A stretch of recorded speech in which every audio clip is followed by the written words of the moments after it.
तो नमस्कार दोस्तों, इस वीडियो में हम लोग ब्रिटिश जो शासन था उसका विस्तार कैसे हुआ भारत में, उस टॉपिक से रिलेटेड हम हिस्ट्री के 41 क्वेश्चन देखेंगे। और हमारा उद्देश्य यही रहेगा कि हम कम से कम समय में ज़्यादा से ज़्यादा क्वेश्चन करने की कोशिश करें। तो चलिए स्टार्ट करते हैं बिना समय को व्यर्थ गवाए। पहला क्वेश्चन है कि बक्सर के युद्ध 1764 में अंग्रेजी सेना का नेतृत्व करने वाला कौन था। तो बक्सर का जब युद्ध हुआ था 1764 में, तो अंग्रेजी जो सेना थी उसका जो नेतृत्व कर रहा था वो उस व्यक्ति का नाम था हेक्टर मुनरो। तो इसका सही उत्तर हो जाएगा हेक्टर मुनरो। इसके बाद अगला प्रश्न है, भारत में डाक व्यवस्था शुरू करने वाले ब्रिटिश गवर्नर जनरल कौन थे। तो भारत में जो डाक व्यवस्था जिन्होंने शुरू की है उन गवर्नर का नाम था डलहौजी। तो डलहौजी, उससे और डाक से ड, तो ये दोनों के ड आप याद रख सकते हो। तो इसका सही उत्तर हो जाएगा डाक व्यवस्था डलहौजी। इसके बाद अगला प्रश्न है हमारा, अंग्रेजों का सर्वाधिक विरोध किसने किया। तो ऑप्शंस हैं राजपूतों ने या मराठों ने। तो सबसे ज़्यादा अगर विरोध किसी ने किया तो वो मराठों ने किया। तो इसका सही उत्तर हो जाएगा सबसे ज़्यादा अंग्रेजों का विरोध मराठों ने किया। इसके बाद हमारा नेक्स्ट क्वेश्चन है, भारत में आधुनिक शिक्षा प्रणाली की नींव किसने डाली। तो 1835 में मैकॉले के मिनट से, मतलब 1835 में मैकॉले जो था उन्होंने आधुनिक शिक्षा प्रणाली की नींव भारत में डाली। तो इसका सही उत्तर हो जाएगा 1835 में मैकॉले ने। इसके बाद अगला प्रश्न है, तीसरे आंग्ल मैसूर युद्ध को रोकने के लिए टीपू सुल्तान ने अंग्रेजों के साथ कौन सी संधि की। तो जो थर्ड एंग्लो मैसूर वॉर जो था वो उसको रोकने के लिए टीपू सुल्तान ने जो अंग्रेजों के साथ संधि की थी उसका नाम था श्रीरंगपट्टनम की संधि। तो श्रीरंगपट्टनम की जो संधि थी वो टीपू सुल्तान और अंग्रेजों के बीच में हुई थी। अगला प्रश्न था हमारा, वोडियार किसके शासक थे। तो वोडियार जो थे वो मैसूर रियासत के शासक थे। तो इसका सही उत्तर हो जाएगा मैसूर रियासत। इसके बाद अगला प्रश्न है हमारा, ठगी प्रथा में के उन्मूलन से संबद्ध गवर्नर जनरल कौन थे। तो ठगी प्रथा के उन्मूलन से जो संबद्ध गवर्नर जनरल थे उनका नाम था विलियम बेंटिक। तो इसका सही उत्तर हो जाएगा बेंटिक। इसके बाद अगला प्रश्न है हमारा, द्वैध शासन नीति को किसने समाप्त किया। तो द्वैध शासन जो नीति थी उसको वॉरेन हेस्टिंग जो थे उन्होंने समाप्त किया। तो इसका सही उत्तर हो जाएगा वॉरेन हेस्टिंग, क्योंकि वॉरेन हेस्टिंग ने द्वैध शासन नीति को समाप्त किया था। इसके बाद अगला प्रश्न है हमारा, सिखों के सैन्य संप्रदाय खालसा पंथ का प्रवर्तन किसने किया। तो सिखों का जो सैन्य संप्रदाय है खालसा पंथ, इसका जो प्रवर्तन था वो गुरु गोविंद सिंह ने किया था। तो इसका सही उत्तर हो जाएगा गुरु गोविंद सिंह। इसके बाद अगला प्रश्न है, कांग्रेस ने भारत छोड़ो आंदोलन का प्रस्ताव किस वर्ष पारित किया गया था। तो कांग्रेस ने भारत छोड़ो जो आंदोलन था उसका प्रस्ताव 1942 में पारित किया था। तो इसका सही उत्तर हो जाएगा 1942 यानी 1942। इसके बाद अगला प्रश्न है हमारा, बंगाल का वैध शासन कब तक चला। तो बंगाल का जो वैध शासन चला था वो 1765 से 1772 तक चला था। तो इसका सही उत्तर हो जाएगा 1765 से 1772 तक। इसके बाद अगला प्रश्न है हमारा, निम्नलिखित में से किस वर्ष में मुस्लिम लीग ने एक पृथक राष्ट्र का संकल्प पाकिस्तान प्रस्ताव स्वीकार कर लिया। तो जो मुस्लिम लीग थी उसने एक पृथक राष्ट्र, एक अलग राष्ट्र बनाने का, जो पाकिस्तान बनाने का जो प्रस्ताव था उसको स्वीकार किया था 1940 में। तो इसका सही उत्तर हो जाएगा 1940। इसके बाद अगला प्रश्न है हमारा, अंग्रेज पुलिस अफसर कैप्टन सैंडर्स किसके द्वारा गोली से मारा गया था। तो भगत सिंह ने जब गोली चलाई थी तो जो कैप्टन सैंडर्स था ये अंग्रेजों का पुलिस अफसर था एक, और वो मर गया था। तो भगत सिंह के द्वारा कैप्टन सैंडर्स को मारा गया था। इसके बाद अगला प्रश्न है, क्लाइव को बंगाल का गवर्नर बनाया गया कब था। तो जो क्लाइव था, रॉबर्ट क्लाइव, इसको 1758 में बंगाल का गवर्नर जनरल बनाया गया था। इसके बाद अगला प्रश्न है, आदि ग्रंथ किसने संकलित किया था। तो आदि ग्रंथ जिसने संकलित किया था उनका नाम था अर्जुन देव जी। तो अर्जुन देव जी जो थे ये सिख गुरु थे और इन्होंने आदि ग्रंथ को संकलित किया था। इसके बाद अगला प्रश्न है, महात्मा गांधी ने सत्याग्रह क्रियाविधि सबसे पहले कहाँ प्रयुक्त की। तो महात्मा गांधी ने जो सत्याग्रह क्रियाविधि सबसे पहले प्रयुक्त की थी वो जगह थी चंपारण। तो सबसे पहला जो सत्याग्रह किया था महात्मा गांधी ने चंपारण में किया था, बिहार में। तो इसका सही उत्तर हो जाएगा चंपारण। इसके बाद अगला प्रश्न है, भारत का प्रथम गवर्नर जनरल व वायसराय कौन था। तो जो लॉर्ड कैनिंग था वो भारत का सबसे पहला गवर्नर जनरल और वायसराय था। तो इसका सही उत्तर हो जाएगा लॉर्ड कैनिंग। इसके बाद अगला प्रश्न है हमारा, किस सिख गुरु ने गुरु नानक नानक की जीवनी लिखी है? तो जो गुरु नानक की जीवनी जिन्होंने लिखी थी उनका नाम था अर्जुन देव जी। तो अर्जुन देव जी जो हैं इन्होंने गुरु नानक की जीवनी लिखी है। इसके बाद अगला प्रश्न है, किसने कहा था तुम मुझे खून दो मैं तुम्हें आज़ादी दूंगा? तो ये जो नारा है ये सुभाष चंद्र बोस जी ने दिया था। बहुत ही सिंपल सा क्वेश्चन है तो तुम मुझे खून दो मैं तुम्हें आज़ादी दूंगा, ये नारा दिया था सुभाष चंद्र बोस ने। इसके बाद अगला प्रश्न है, प्रशासनिक अव्यवस्था यानी कुशासन के आधार पर डलहौजी ने किस राज्य को ब्रिटिश साम्राज्य में मिलाया था? तो कुशासन के आधार पर जो डलहौजी ने जिस साम्राज्य को भारत में मिलाया था वो था अवध, क्योंकि अवध जो था वो एक ऐसा राज्य था जहाँ पे कि कुशासन चल रहा है, यानी प्रशासनिक जो व्यवस्था है वो सही नहीं चल रही है, और इसके आधार पर डलहौजी ने जो अवध राज्य था उसको ब्रिटिश साम्राज्य में मिला लिया था।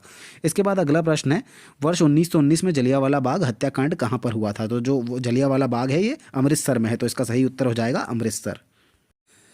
इसके बाद हमारा अगला प्रश्न है, वर्ष 1947 के बाद निम्नलिखित में किस राज्य को भारत संघ में सैनिक कार्रवाई द्वारा बलपूर्वक मिलाया गया?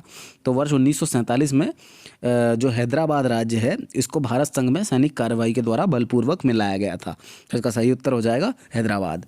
इसके बाद अगला प्रश्न है, टीपू सुल्तान की मृत्यु 1799 ईस्वी में हुई थी, तो कहाँ पे हुई थी? तो टीपू सुल्तान की जो मृत्यु हुई थी 1799 में वो हुई थी श्रीरंगपट्टनम में। तो श्रीरंगपट्टनम में टीपू सुल्तान की 1799 में मृत्यु हो गई थी। इसके बाद अगला प्रश्न है, सती प्रथा को अंत करने तथा ठगी को समाप्त करने का श्रेय किसको जाता है? तो लॉर्ड विलियम बेंटिक जो है इनको सती प्रथा का अंत करने का श्रेय जाता है और ठगी को समाप्त करने का श्रेय भी इन्हीं को जाता है। इसके बाद अगला प्रश्न है, निम्नलिखित में से किस किस ने लाई वेलेस्ली के साथ सहायक संधि पर हस्ताक्षर किए थे? ऑप्शंस हैं हैदराबाद के निज़ाम, अवध के नवाब, मैसूर के राजा और बंगाल के नवाब। तो इसमें जो बंगाल के नवाब थे उन्होंने सहायक संधि पर हस्ताक्षर नहीं किए थे लाई वेलेस्ली के साथ। बाकी जो हैदराबाद के निज़ाम थे, अवध के नवाब थे और मैसूर के राजा थे, इन तीनों ने ही सहायक संधि पे हस्ताक्षर किए थे लाई वेलेस्ली के साथ। तो इसका सही उत्तर हो जाएगा 1, 2 और 3। इसके बाद अगला क्वेश्चन है, निम्नलिखित में से अवध के स्वायत्त राज्य का संस्थापक कौन था? तो जो स्वायत्त राज्य था अवध उसका संस्थापक था सादत खां बुरहान उल मुल्क। तो इसका सही उत्तर हो जाएगा सादत खां बुरहान उल मुल्क। इसके बाद अगला प्रश्न है हमारा, निम्नलिखित में से किस कृत्य के कारण भगत सिंह, राजगुरु और सुखदेव को 23 मार्च 1931 में फांसी दे दी गई? तो वर्ष 1928 में लाहौर में सैंडर्स जो था एक अंग्रेजी अफसर, उसकी हत्या कर दी थी इन लोगों ने, भगत सिंह ने, राजगुरु ने और सुखदेव ने। तो उसकी हत्या के कारण इन लोगों को फांसी दे दी। इसके बाद अगला प्रश्न है, जय हिंद का नारा किसने दिया था? तो जय हिंद जो था इसका नारा दिया था सुभाष चंद्र बोस ने। तो इसका सही उत्तर हो जाएगा सुभाष चंद्र बोस। इसके बाद अगला प्रश्न है हमारा, कांग्रेस का 1929 का अधिवेशन जिसमें पूर्ण स्वराज्य का लक्ष्य घोषित किया गया था कहाँ पर हुआ था? तो कांग्रेस का जो 1929 का अधिवेशन हुआ था इसमें पूर्ण स्वराज का मतलब लक्ष्य घोषित किया गया था, ये लाहौर में हुआ था। तो इसका सही उत्तर हो जाएगा लाहौर। इसके बाद अगला प्रश्न है, देशबंधु की उपाधि से संबंधित कौन है?